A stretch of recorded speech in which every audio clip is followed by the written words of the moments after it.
Thank you. Thank you, Al. Thanks, everyone in the tech session.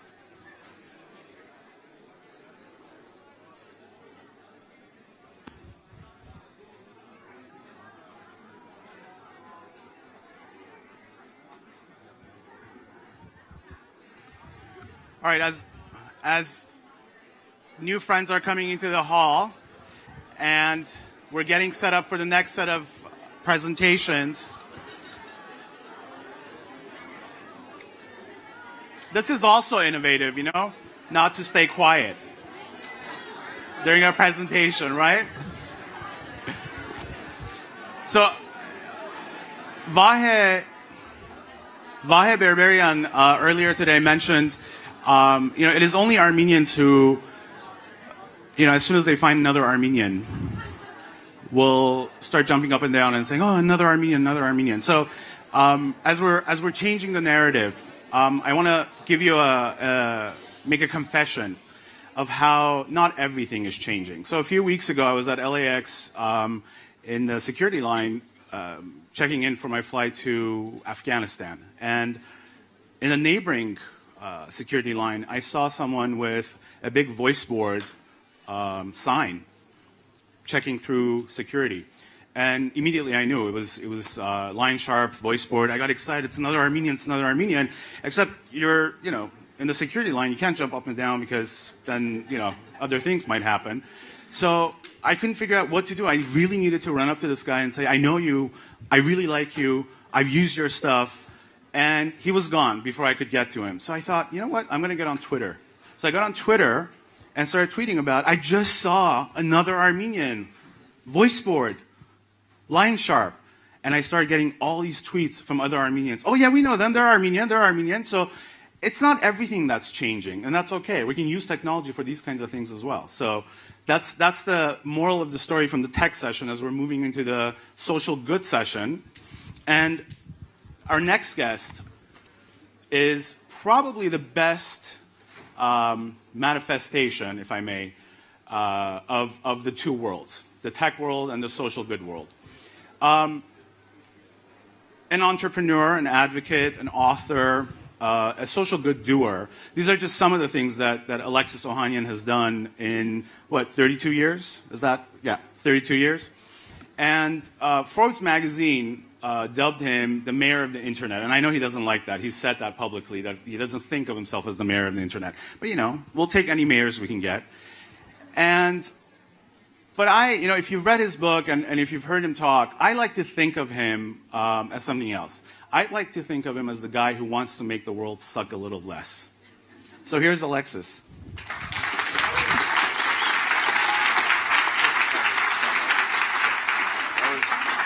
It was very, very kind. Thank you, Alex. Good to see you again. Yeah, the world has changed, hasn't it?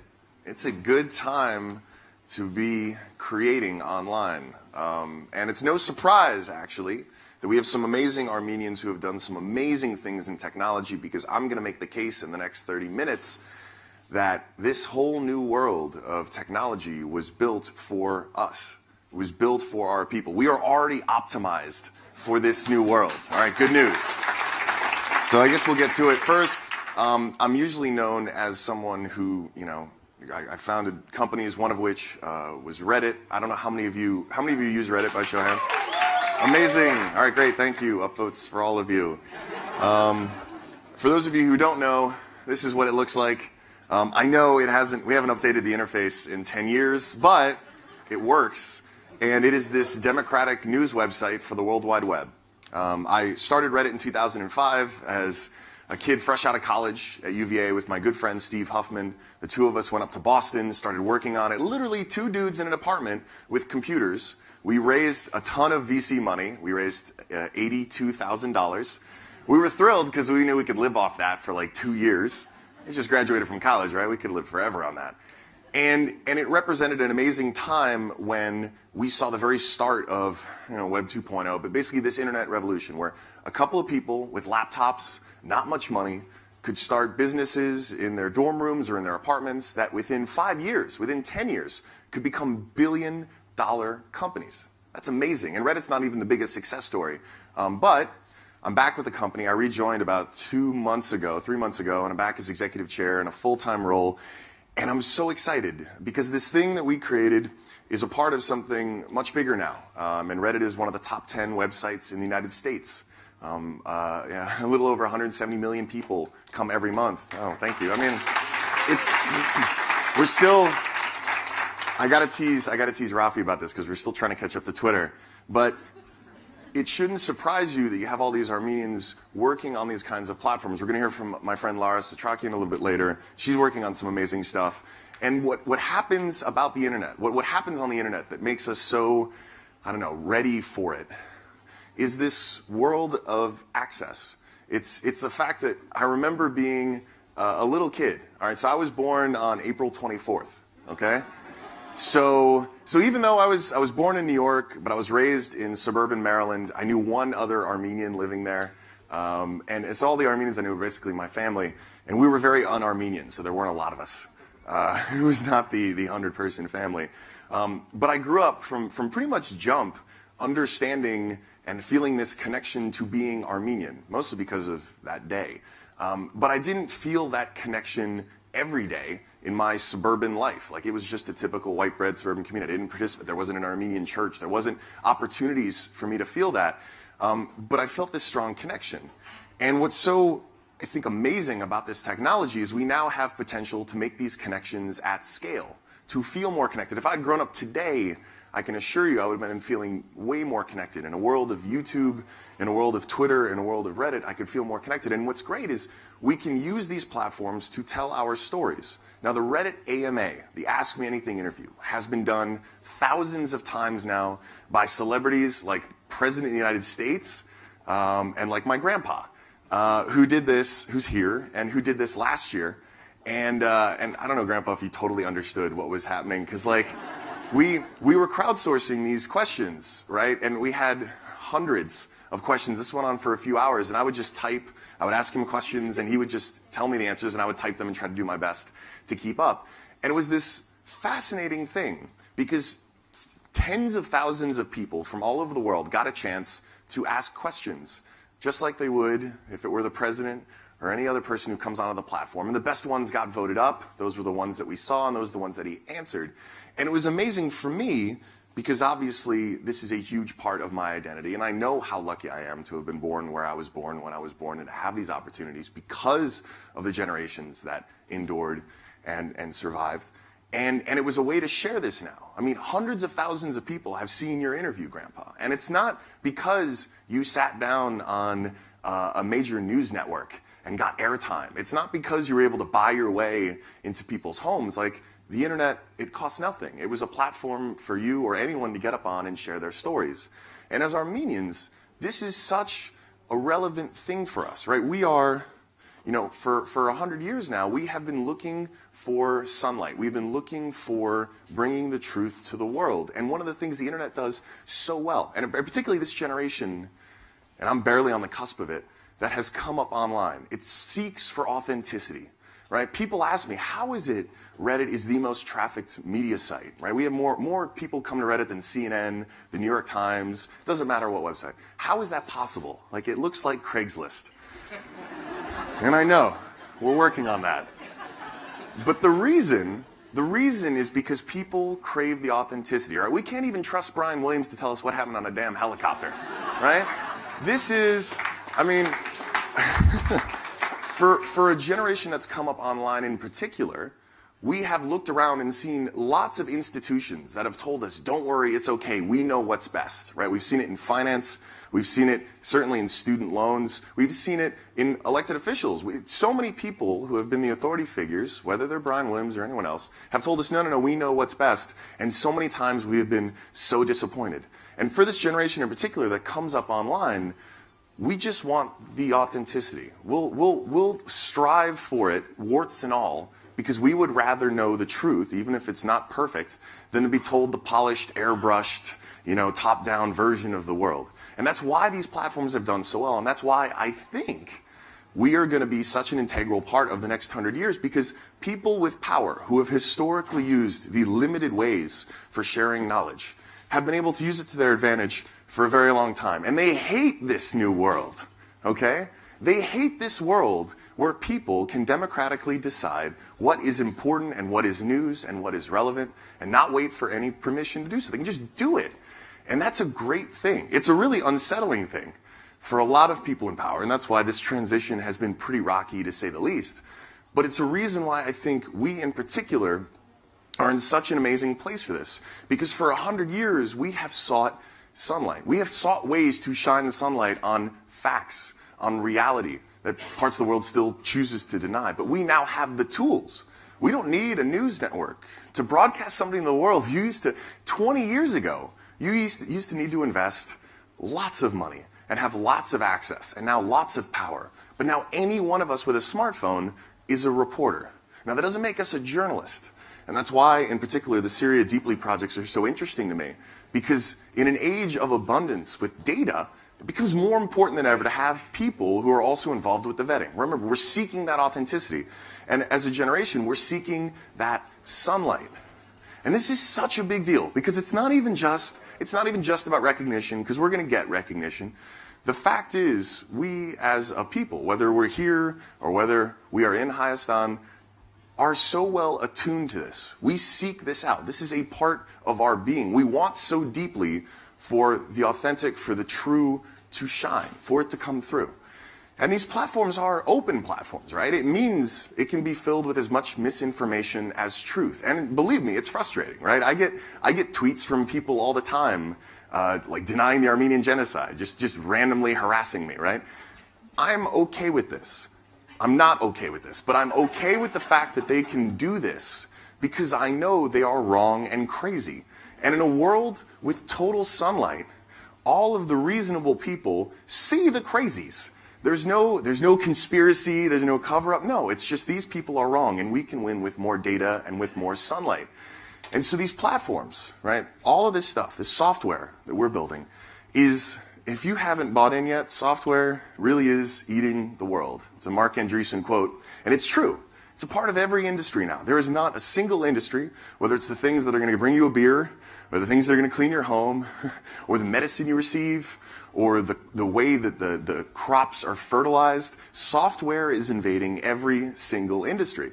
And so for the people who can speak it, for the people who are literate in this world of software, the people who can code, and look, I don't know if any of y'all are thinking of diving in, but please, you can change the world with this stuff. It is also one of the few skills that is freely accessible. So imagine, I could tell you, there's this incredibly valuable skill.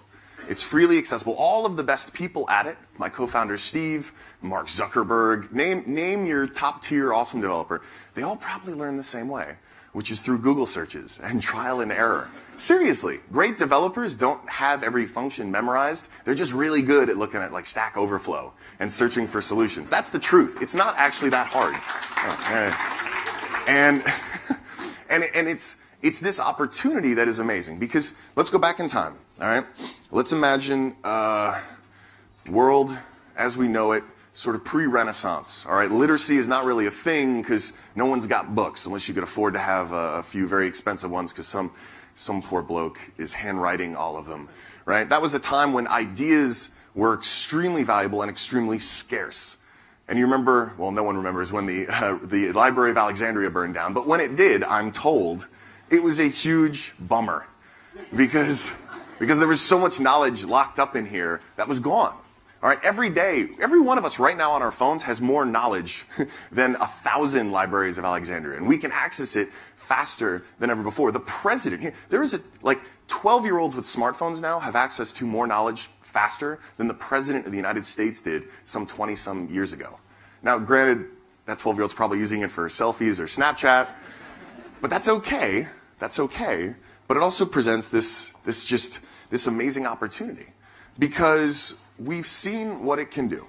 And in a time when knowledge was concentrated, the printing press changed the world, right? It spread knowledge. It democratized, to some extent, the access to knowledge, so long as you could afford a book and you could read it. Now, that's still a barrier, right? But there was a time, not long after the printing press starts rolling out, when there were a handful of people who were able to get the access, they were able to get the books, and were able to get the skills, the literacy, to make the most out of it. Now, this was mostly concentrated in Western Europe. And the result of it was the Renaissance. And so much of Western civilization has come from that, right? So much amazing culture, so much amazing stuff. That was great. But that was still just a very, very small percentage of people who were lucky enough to have that access at that time. And it has spread. We're still working on democratizing that access, and we're still working on democratizing that knowledge. And, you know, the new literacy is writing code. And so we're in a world right now, not too dissimilar from that, where we have some people who have the literacy to write code and change the world. Whether it's build the next Twitter or the next Facebook or create the next online nonprofit, whatever it is, who are wielding this amazing power. They're like the modern day wizards. And I'm really happy that like Harry Potter is popular now because everyone totally wants to be a wizard. Okay? This is the way to do it. To take what appears to be nothing, right? Just some ideas and a computer and turn it into something that can have a real impact. That's how all these things started. And so as I think about this, I'm trying so hard to get as many people as possible to want to be wizards, right? Be Hermione. And you can. The resources, as long as you've got the internet connection and the knowledge, are actually freely available. And granted, it helps to be in classrooms. It helps to find peers who are also working through it. You can hack all of that. But this is the skill. This is the new literacy. So I feel like we're at this new point when we have yet to see all of the fruits of this new world. And I want to get as many people creating in this world as possible. Because the future people are not, and we're seeing it already, they're not just passive consumers of things. Whether it's news or music or apps, they're also creators. Right? Because they can just as easily hear that song and think, that was cool, but let me put it into GarageBand and try to make it better. And then put that back online and see if I can actually make a better remix of it. They can play with that app and think, that was cool, but how can I make one that's better? This is the mindset when you're not just a passive consumer, but you're also a creator. And there's a whole generation right now that's thinking about it. So how do we get this further? And what are the opportunities for not just Armenians here in the States or in Canada and Europe, but also in Armenia? Now, we already are amazing at chess, okay? So a lot of that logic applies really, really well to programming and writing code, which is great. I, incidentally, am terrible at chess. But this is a start. And what is so interesting to me is that this really does have just a transformative power, all right? The example that I like always giving is that the 2005, actually let's go back in time. The wall comes down, Soviet Union falls, and here we are in the early 90s, and a bunch of countries are trying to figure out being autonomous and get out from under all of the just awfulness of being under the Soviet Union. There was one country, Estonia, that was able to invest a lot in IT and in technology and really, really wanted to double down. They already had a good base of engineering, right? The Soviet Union did a good job with that. But they didn't have the infrastructure, and so they invested in it heavily. So 15 years go by, roughly, and then it's 2005. Now in 2005, a little company called Skype was bought for $2.5 billion by eBay. Now Skype changed the world, right? Do you remember the world with long distance call? Like, remember, here's what's crazy. There are people, some in this room, who will never know what a long distance phone call is like, right? And the rest of us remember, like, get off the phone. Get off. Or you do like the call. I remember making collect calls for my mom to pick me up, and I'd go to the payphone, make the collect call, and then just leave the message. So we wouldn't get charged for it. I'd just be like, I'm at the school, pick me up. Right? That was the world that we lived in. But all right. I'm just saving money. All right, so the opportunity here is that little country, coming out of decades of Soviet oppression, spent 15 years investing in the IT and the infrastructure. And they had a company created. Now, I know there's some Scandinavians kind of running the company, but the people who actually built it, the people who created the value of Skype, the engineers, were almost all Estonian. And that $2.5 billion price tag is, that was like, we could even put that in today's dollars. But this is 2005, all right? So let's just keep it in perspective. In 2005, that same year that Skype sold for $2.5 billion, the entire country of Estonia, that represented 15% of their GDP. So like if you take the GDP of Estonia, that total number, 2.5 is 15% of it. So that's not to say like this is this panacea, but this is the power of software. And that even a country that suffered for decades under Soviet oppression was able to make these investments and have talent and the resources and a system to create something that not only changed the world, but created a ton of value. So when I think of Armenia today, I get so excited by all of the things that have happened in the last 10 years, but especially the last 5 years, right? We have so many centers, we have so many people pushing for this idea for people to be writing code in Armenia, right? It's a landlocked, resource-poor country surrounded by a bunch of people who don't really always love us, right? This is an opportunity. This is the route, at least as I see it, for us, for all of us as Armenians, because when one of us succeeds, all of us succeed, right? And so what I see,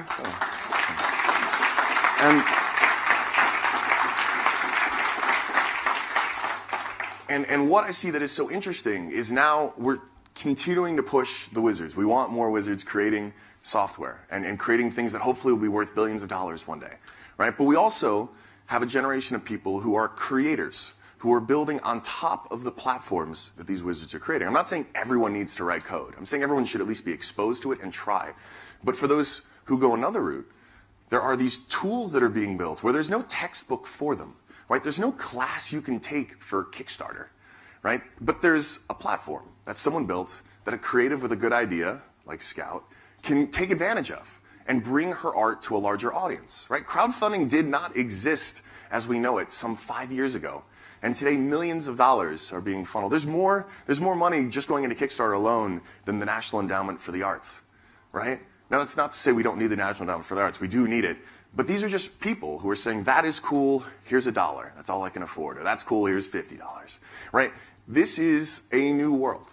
And I want as many people creating those tools as possible because that is where so much of the power is, right? Whether you want to create the business or create the nonprofit or create the whatever. But there's a whole other generation of people who should still be exposed to coding, but who should also, I think maybe even more importantly, be exposed to the tools that are being created. And unfortunately, like I said, I can't recommend a textbook for this because a lot of this stuff didn't even exist a few years ago. It's changing every week. And I know it feels like there's something new every 30 seconds.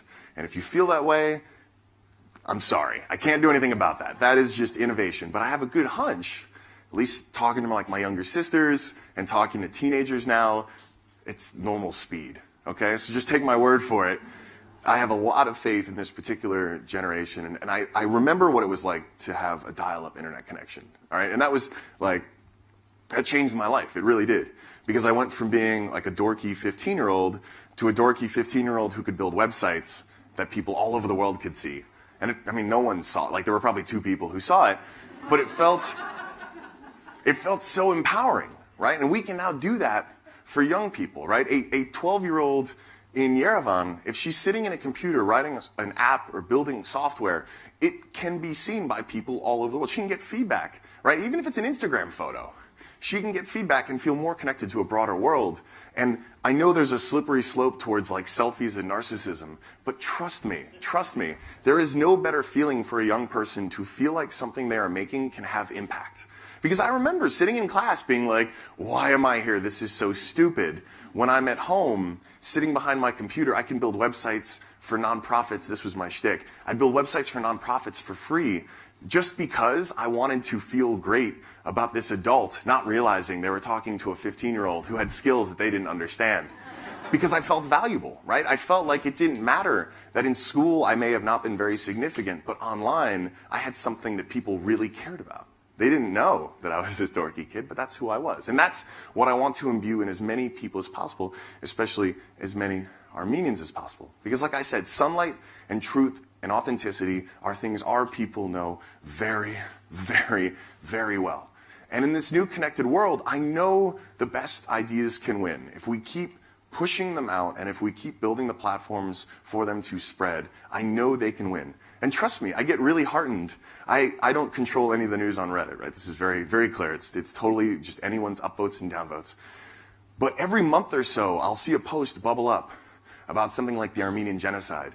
And I get so happy when I see all of the people upvoting, all of the comments saying how outrageous it is that the United States has not yet recognized it, and how absurd it is that we care about what some insignificant country thinks it's going to matter, right? And these are people I don't know, right? These are just random people all over the internet who are just upvoting a link or a comment that they agree with, but it feels real. It feels like there are lots of other people who share this sentiment, and all of a sudden I feel more connected. And so I remember what it was like growing up in the burbs, having the one, Brian Pishigian was the one other Armenian kid I knew growing up, and feeling disconnected, right? Feeling at the same time very connected. trust me, every birthday was always a little tough, feeling very connected, but at the same time very disconnected from my culture. And that's the reason why I left Reddit the first time. Was in 2010, I went to go volunteer with Kiva. And I lived in Yerevan for like 4 months. I met a bunch of amazing people, some of whom are here. And I got to finally feel connected in a way that I hadn't really felt before. And I want that opportunity to be extended to as many people as possible. And it's exciting because a young Armenian today has no excuse like I did. Right? They have no excuse. If whether they're living in suburban Maryland or they're living in Glendale, they can feel connected to this network. And anywhere a couple of Armenians get together, it's another Armenia, right? And so this software has potential to connect us. And even the silly stuff, okay? Even, I got into LA a few days ago, and the second thing I did was I need food, I need sustenance, and I ordered a bunch of groceries for the house that I'm staying at. And I was able to, I'm in Los Feliz, and I popped up on, I guess it was Instacart, and I was searching for food, and I found lavash. And it wasn't just like Joe's, it wasn't like generic lavash company. This was like legit Armenian lavash. And I'm just like, man, I use Instacart regularly to just get groceries, delivered. I don't like going places. I'm so lazy. But here I was, just sitting here feeling connected, right? And just because this thing was accessible to me, and then it shows up, and I'm obviously eating my lavash and hummus, and I took a photo of it, and I just tweeted it out, like, hey, I'm in LA, it's official, like, this is great. And to get responses from people all over the world, even silly replies and tweets, and it still felt a connectedness, a connection that I never felt before the internet. Because now even the silly stuff, right? Even the silly stuff finds a way to connect us as Armenians. And that's the hook, right? That's the wedge in. Because it shouldn't feel like work. It should feel like an extension of who we are as people. And when technology works really well, it doesn't feel like work, right? Even the most beautiful devices, we all have iPhones, we have all these beautiful Apple computers, whatever. They're still soulless robots, which may apparently enslave us one day, or maybe not.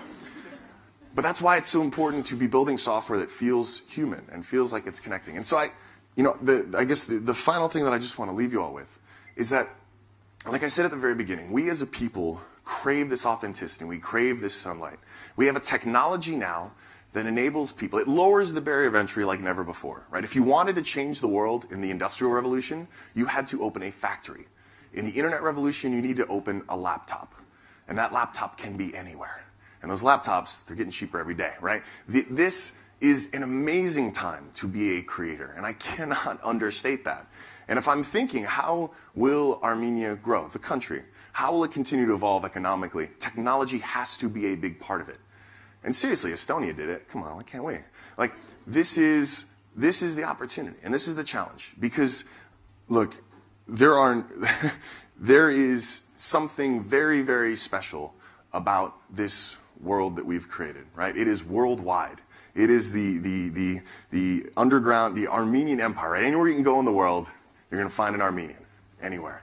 And they'll probably also tell you that we invented everything. Hummus, toma, wine. I even heard water once. I was like, really? And that's okay. Like I said, I want all those ideas out there, and like, the sunlight will disinfect, and okay, we're still waiting to see if Armenians invented water. Not sure about that one. But I love that. I love that. And that is the opportunity. Because there are plenty of places where people do not feel like they have a voice. Even here, in this country.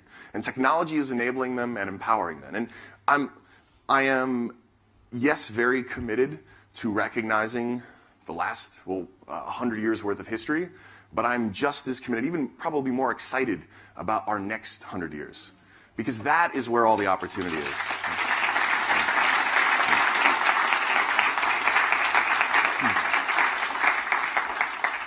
And the good news is, all of this has prepared us. And like I said, put us in the best position possible. So if you believe me, that software is eating the world, and this is changing things. And like I said, we got a lot of amazing chess players who have the logic part down pat.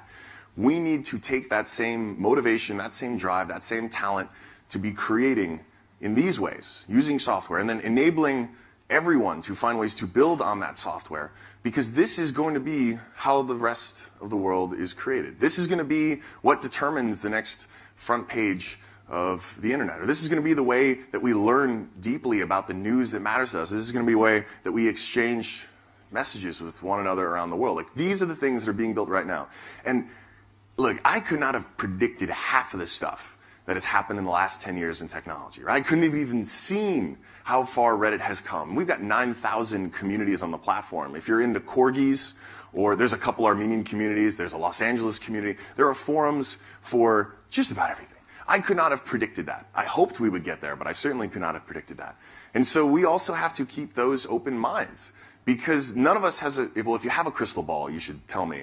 But none of us has this crystal ball. And so the best thing we can do is understand that we don't have any clue where this is headed, but we do know that there are fundamental tools here that will help us as a people be amazing all over the world. And entrust those tools to all of us and encourage one another to be creating and to be making and to be spreading these ideas, because this is going to be a century defined by that authenticity, by that search for truth and connection. And I know it may not feel that way when everyone's on the bus or the subway on their phones, but trust me, you can look at the photo from the early 1900s and see everyone doing the exact same thing with newspapers. Seriously, Google it, all right? It's not that we've become more antisocial, it's just sort of easier to see those distractions because we feel so connected all the time, because we feel that impulse to be like, oh, I wonder if someone liked my selfie. And I know it's so silly, but that is the same mechanism that makes me go, oh, hold on, what is this? April 24th, Armenian genocide, retweet. And that does matter. It's not activism in the pure sense, right? Those are the ones who, activists spend their lives fighting for something, campaigning for something. But it takes people to just agree, to learn, to see, and to do. And I know we as Armenians are going to have an amazing century, because like I said, we've been preparing for this our entire lives. So please get as many people as possible excited and interested and curious about technology, in writing code. Find ways to bring more access, I'm talking that's as basic as an internet connection, to as many people as possible. Because this is the new Library of Alexandria, and it's way bigger. And the best part is we can actually put books on it. Any one of us can. If we have a good idea, we can put it on the shelf, and it never runs out, and it's totally fireproof, which is really helpful. Thank you.